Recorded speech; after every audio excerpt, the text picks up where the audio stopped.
Hello and welcome to another episode of the PropSwap podcast. We are your hosts, Ian Epstein. And Luke Pergande. And we are also the founders of PropSwap, the first marketplace to buy and sell sports bets.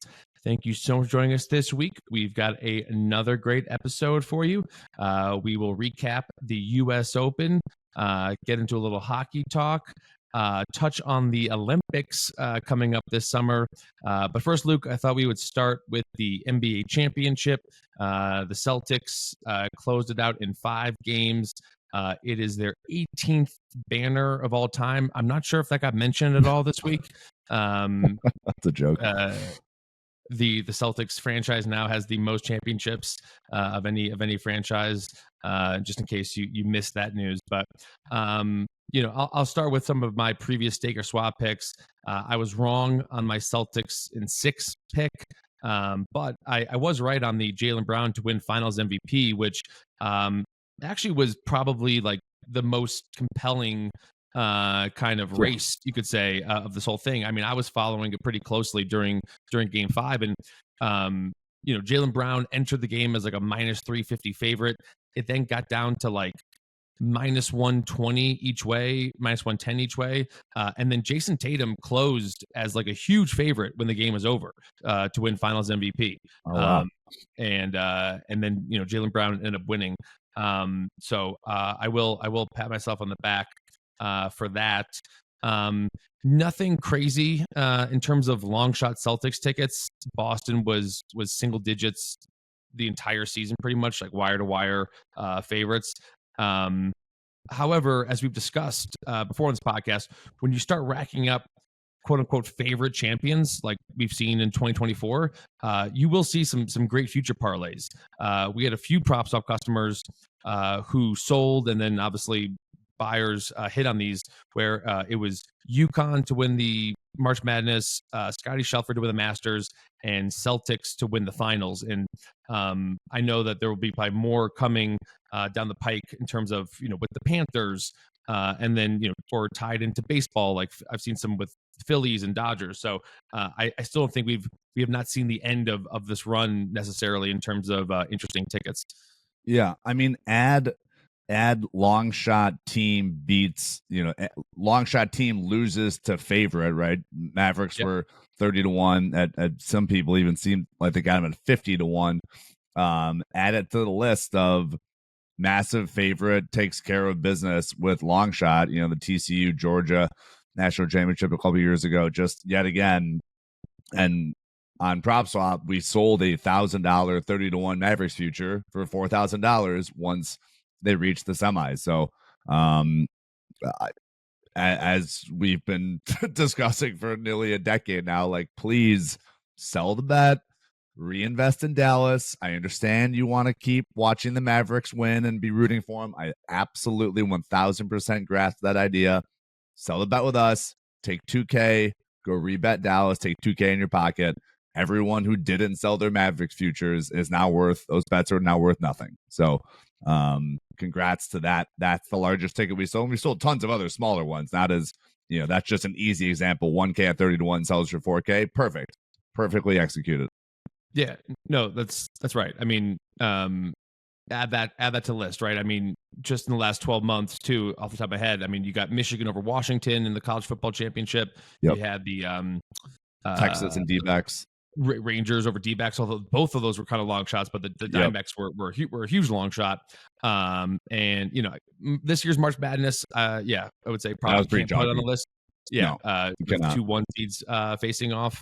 But yeah, you're right. Add that to the list. And as you mentioned, we've talked about it a couple times where the customer who sold that $1,000 Mavericks ticket for $4,000. He was kicking you, he was texting you, kind of kicking himself for selling because they went on to beat the T-Wolves. Any update on that customer? It seems like he's been happy as of this morning. Morning after the Celtics take care of the Mavericks, so it seems like he's pretty happy. He gets a little 4K trip on us to somewhere nice this summer. So, yeah, I'm proud of him. It's just like you draw it up, and then as I always have to say, because everyone's like, anytime you guys tell these stories, I'm sad for the buyer. The buyer got literally the best price in the world on Dallas at that point in time when he paid 4,000. I think that was odds of like plus it's almost 6-1. Yeah, 675, 650. I Yeah, want to say. like they were like 5-1 at absolute best at every other sports book. That buyer got the world's greatest price on Dallas. So everyone, when we tell these stories, feel like, well, what about the buyer for the sports bet? The buyer got a killer deal. So to me, just like you drew it up, and I'm happy for the seller, and it could have worked out for the buyer in this situation. It didn't, but he got a killer price.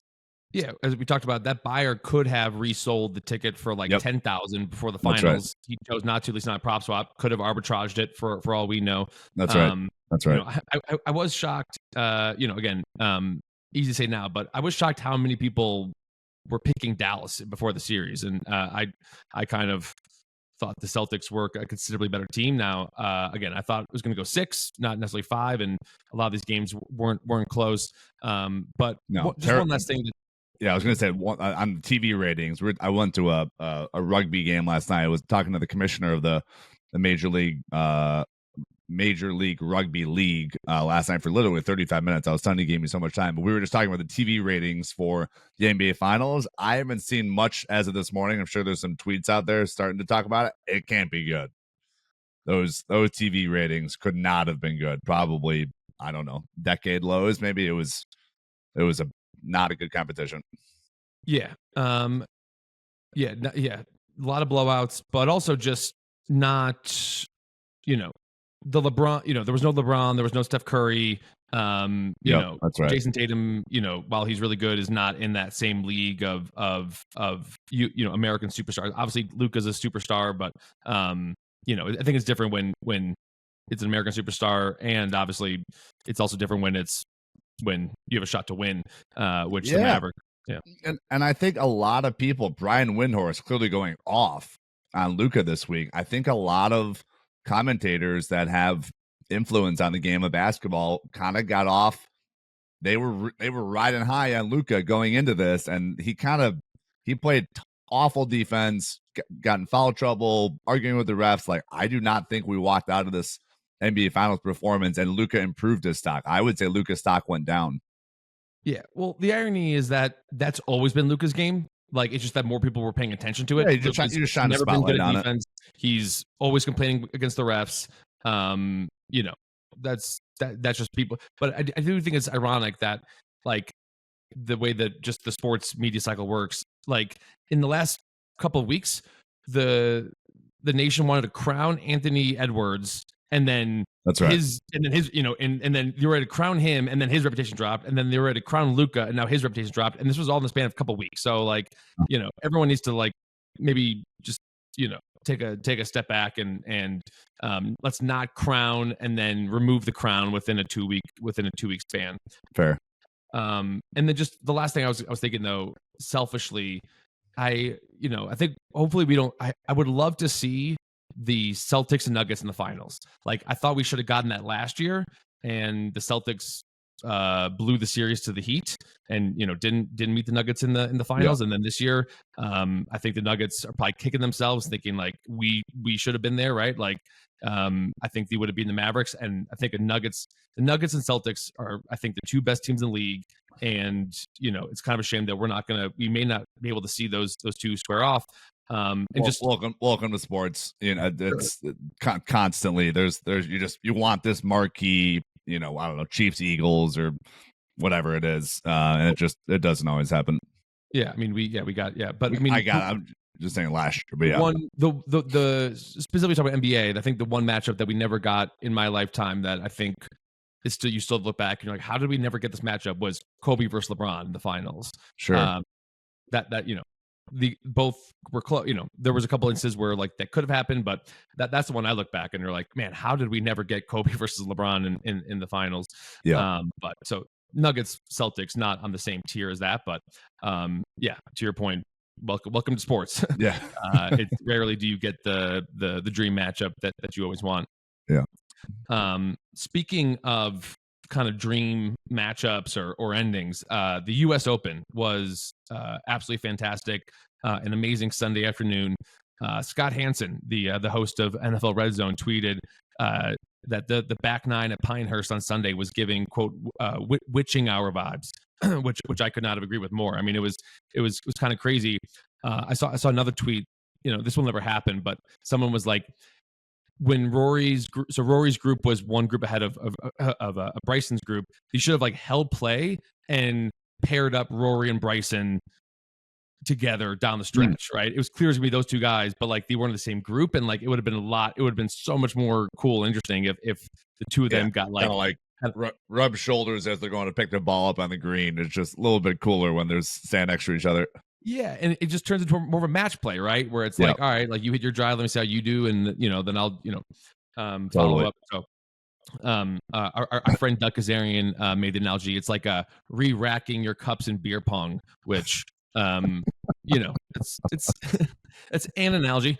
But Liv will probably do something. They are we've talked about the Liv PGA Tour at length in this podcast, but Liv will probably roll something out like that. I'm in super support of just being able to innovate and like change things on the fly, and maybe they'll roll that out, being able to like they're shotgun, so like tough to execute, but that's a funny suggested twist on the game of golf.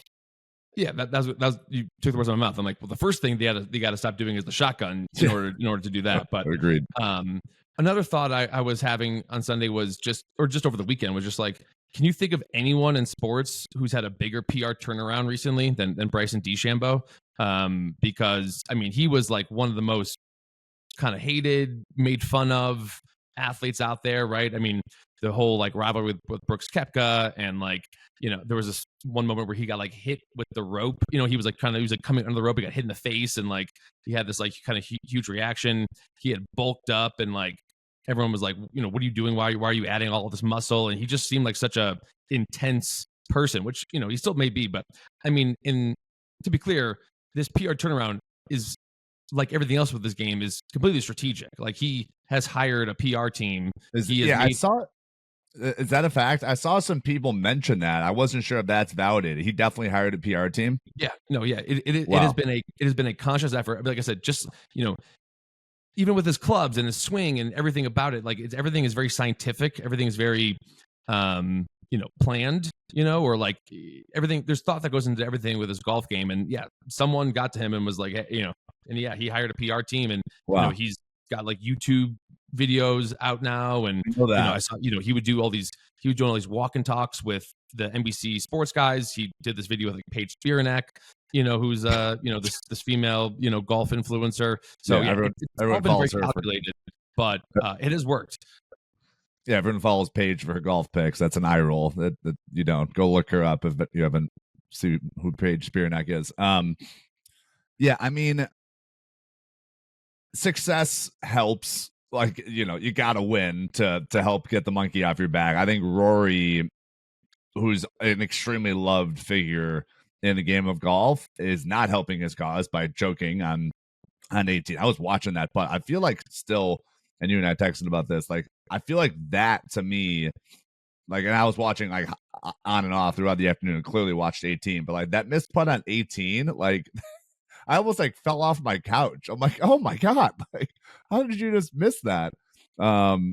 So yeah, just total choke job by him. I mean, Bryson, like, obviously lost his father to diabetes. California kid, super good looking guy. I'm not judging on people's looks, but just generally speaking.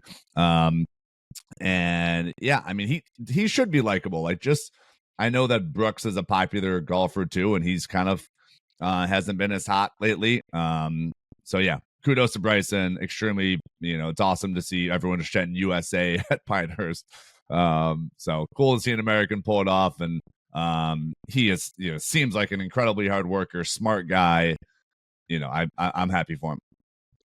Yeah, it did seem, I don't know. I mean, again, I think this goes to just the PR turnaround because the fans were chanting USA, but Bryson's the one that left the PGA Tour to go play all around the world, and True. Rory, while not from the USA, is the guy that has stuck around and tried to put the PGA Tour on his back. But again, that goes to the PR turnaround, and I thought people were a little too upset that like Rory left and didn't take questions. It's like, dude, well, I'd like to see these.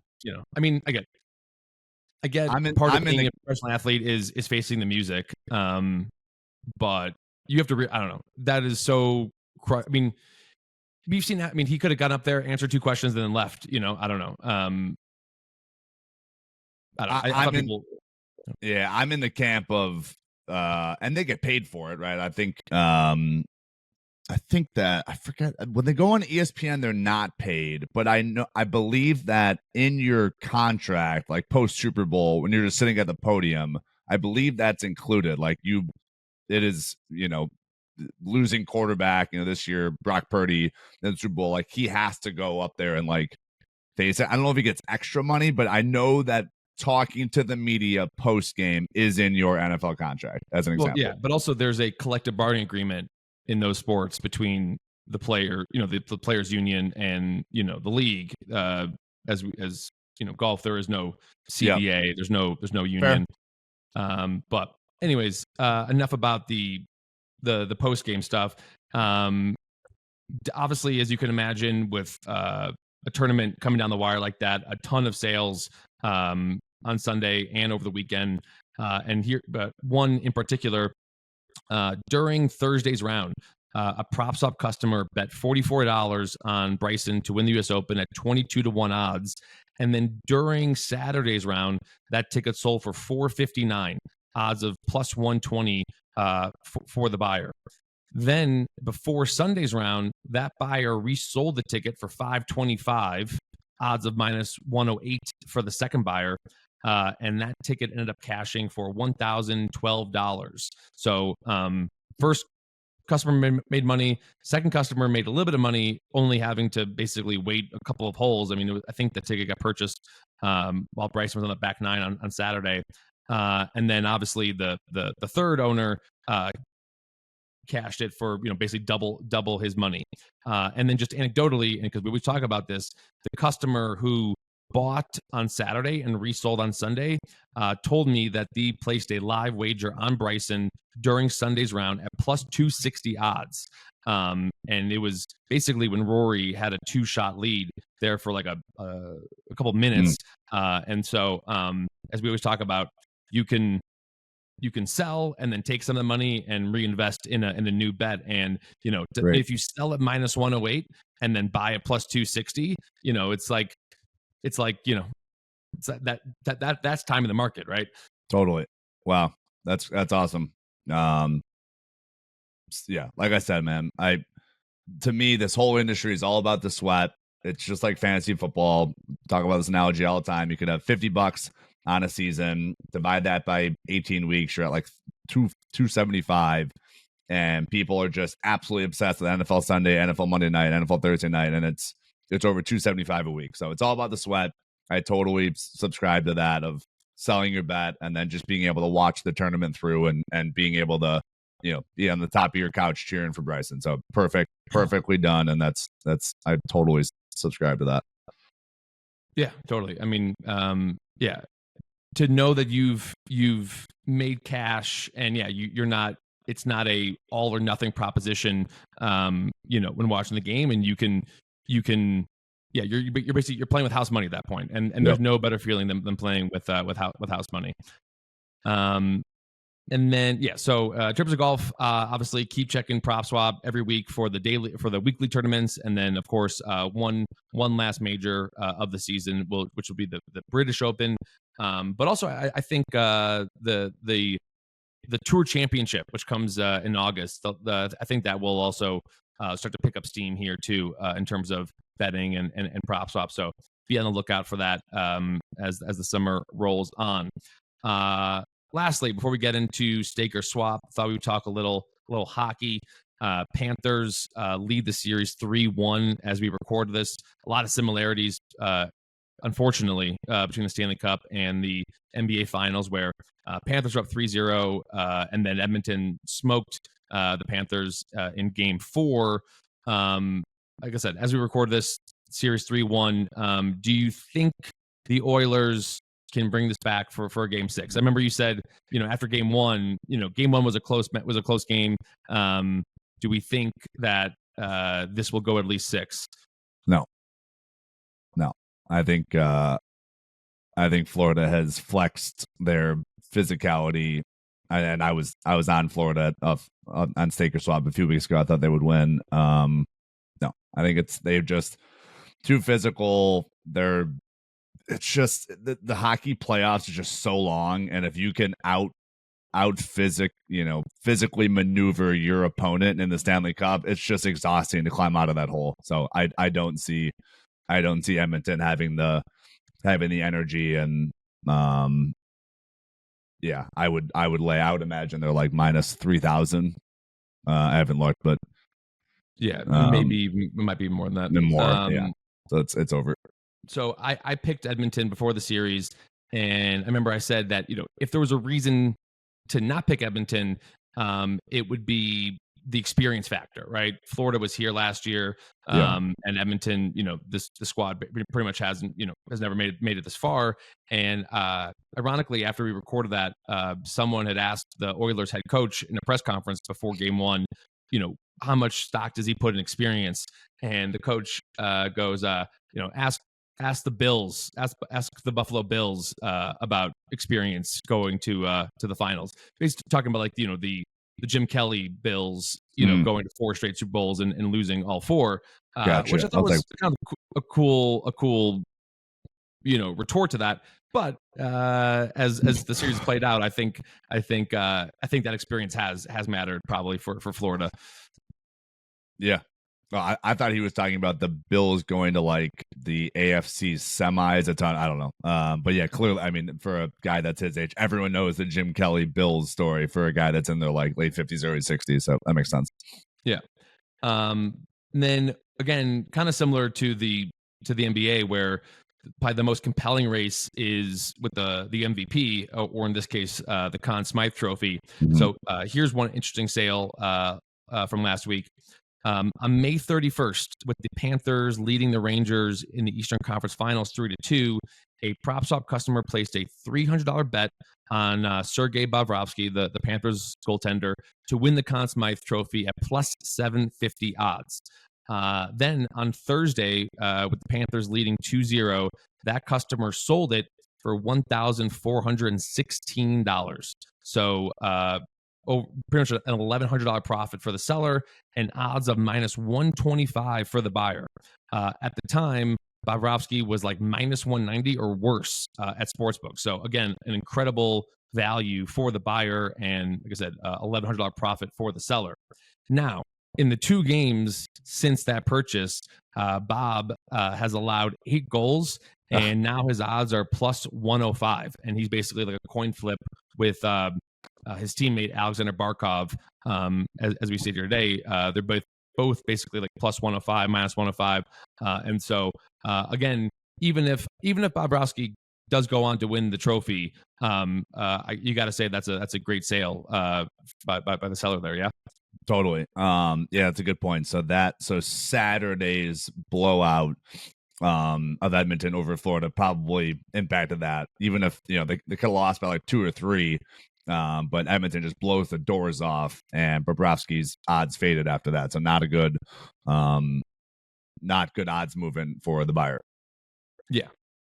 But look, I mean, if he pitches a shutout or 1 goal in the last game, it's, as we talked about, right? I mean, Jason Tatum closed as a huge minus money favorite before wild. the end of Game 5, and as we always talk about, for any of these voted upon awards, it is so hard to handicap, and the odds are usually not that indicative of where voters' minds are. Now, with like MLB MVP or NFL MVP, like there's enough time in between the games, and the odds aren't up during the games so that the odds become a little more true in terms of like, who's favorite or not, because like there's a whole week's worth of discourse in between each week of NFL. And obviously we've covered the most recent NFL MVP on this podcast quite a bit, given the sale that we had in December. But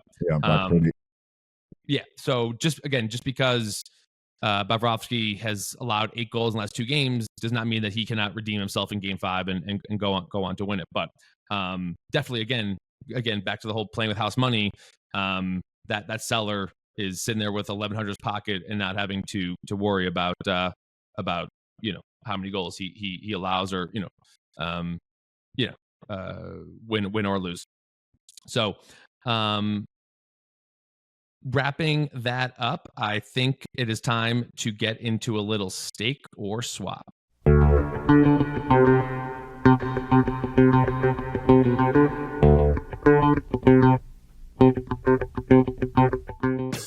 With this being our last episode of the season, before we take a summer break, I thought we would talk about one of the big events coming up this summer that I feel like, as we talked about, Luke, offline, maybe not getting the full coverage, maybe just because it's too far out. But I want to talk a little Olympics, the 2024 Olympics in Paris.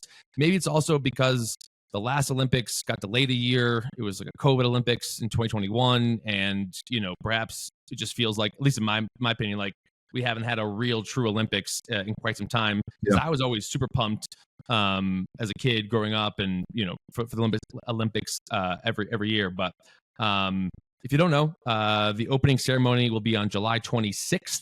And then I think this is important.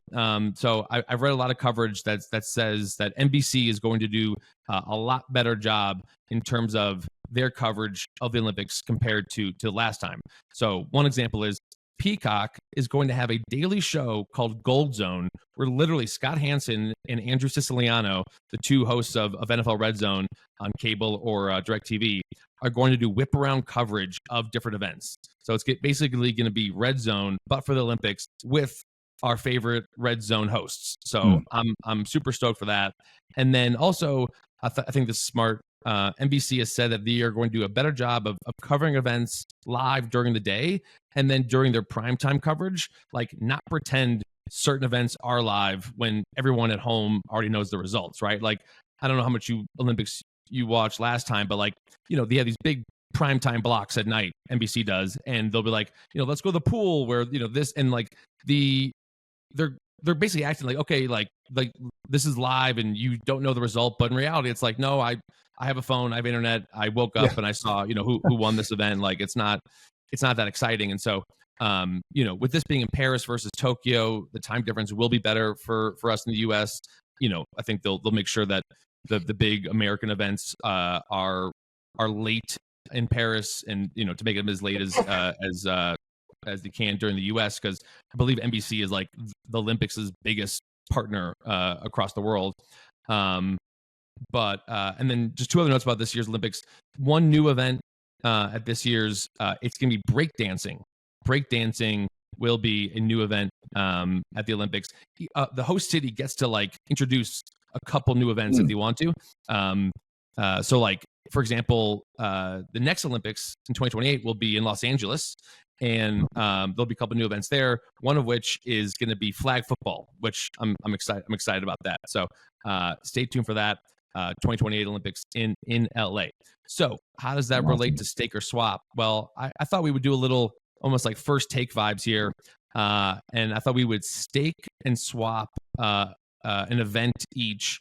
Kind of talk about like what's your favorite / like most underrated event that you love to watch the most, and what event could you kind of do without and you don't care about as much as perhaps some other people. So I will go first, and I am staking women's team gymnastics. So besides Michael Phelps, I'm pretty confident that Simone Biles is probably the most famous Olympian in the last decade or so. It's each person performing in their best event, and by the time like the team event rolls around, you've seen each girl perform in their individual event, so you kind of get to know them a little bit by this point. Like, I think when you start to know the person, the backstory, the family, you care a little more about it. And then listen, I'll be honest with you, I have no idea how the scoring system works in the team event, but it always seems to be a close competition. So, for example, at the 2020 games, Russia won gold with a score of 171.629, and USA got silver with 170.562. And then in 2012, USA won gold with a score of 181.863, and Russia got silver with 180.429. So my point is that like there always seems to be close drama. It always seems like it comes down to the last event of the team thing. And then just lastly, I'll be honest with you, I can be a sap sometimes, and so I always feel like there's always crying and cheering, and the girls on the team are like rooting so hard for their teammates. It just always seems like a compelling event. So I'm staking women's team gymnastics. I think it's an extremely well viewed sport. So I'll stake that. I have some thoughts when I get into my picks of like why certain events do well in Luke's view, maybe that correlates with other people's view. But yeah, I'll stake women's gymnastics. Clearly, goes without saying, extremely, extremely athletic, talented women that have been doing this since they were 3 years old and could jump out the building relative for their body size. Just super, super freak athletes. So yeah, I'll stake this. Like I said, I have some thoughts on what makes it to me, 80% of what makes me interested in these events are the coverage. So I'll explain why in the next pick. And just to be clear, before we get into anything else, all of these people are extremely athletic, no matter the sport. They are all the best of the best. So like when we're swapping these things, we're not like saying like, oh, these guys aren't athletic or what these girls aren't athletic or it's not a real sport, whatever. All these things are real sports, real athletic. I just find that to be kind of like the most, I also like certain events where maybe you look in this where like it's special to the Olympics. It's like it's like I'm not watching women's gymnastics really at any other time besides the Olympics, and so I think that kind of adds to it as well. So, Luke, what are you going to stake in terms of favorite Olympic event? Yeah, so I'm going to stake men's track or men's swimming, but I'll stick with men's track for the purpose of this segment.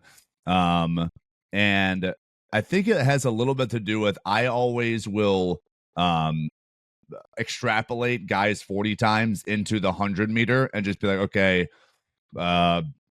it's a good example.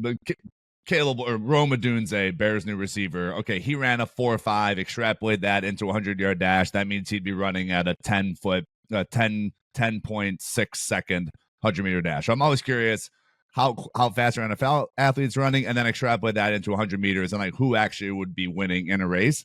These guys who are running 100-meter dashes on men's track are cooking.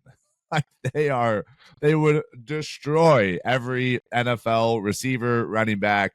Once in a blue moon, you'll have some NFL guy who would like compete, but like no question, every single guy who's a finalist on the 100-meter dash at men's track would destroy every single person in the NFL, NBA, MLB. No doubt.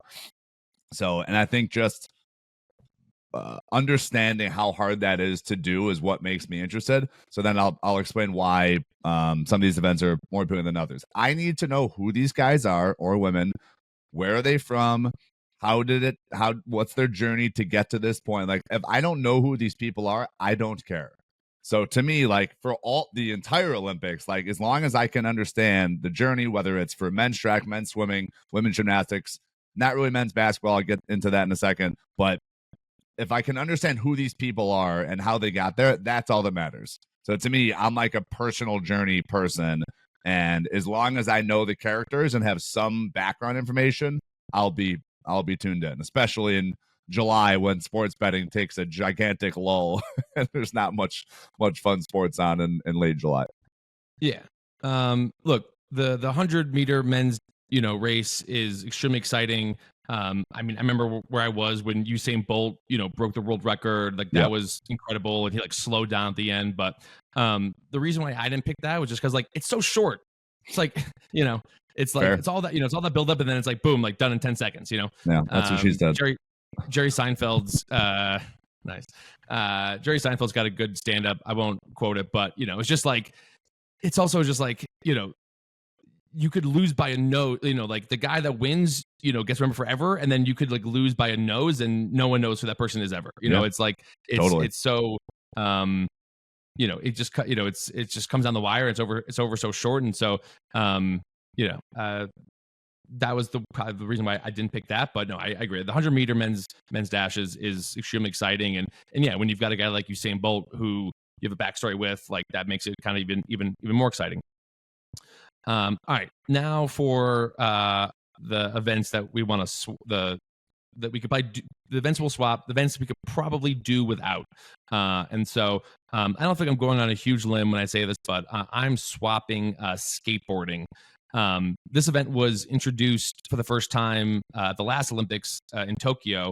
Again, back to the whole like the host city gets to pick the event. And look, skateboarding has really taken off in Japan, specifically like the street kind of like freestyle and whatever.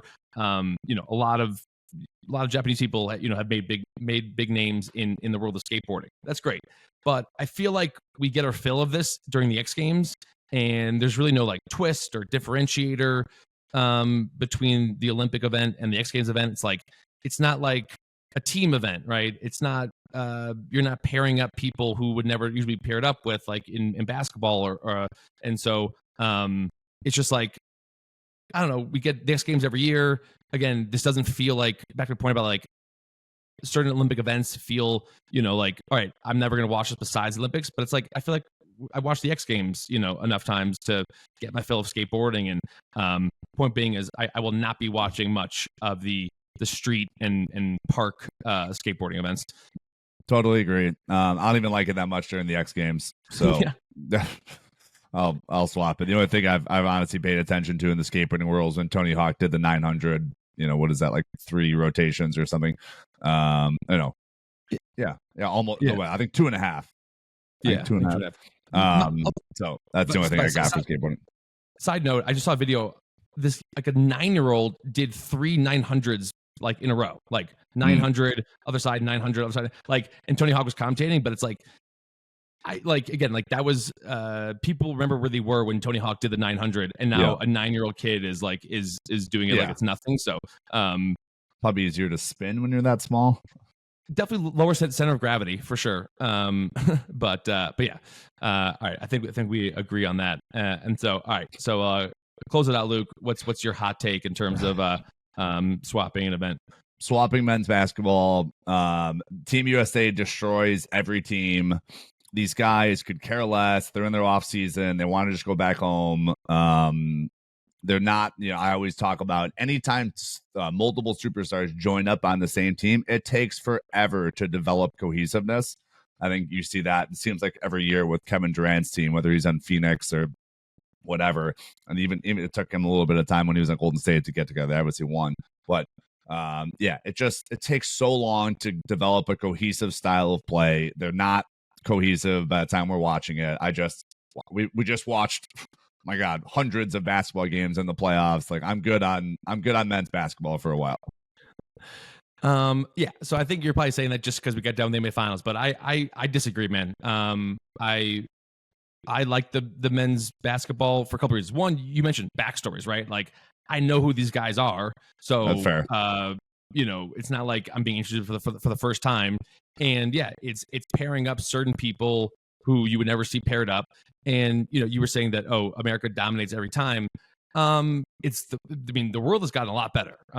And specifically like obviously France has gotten better.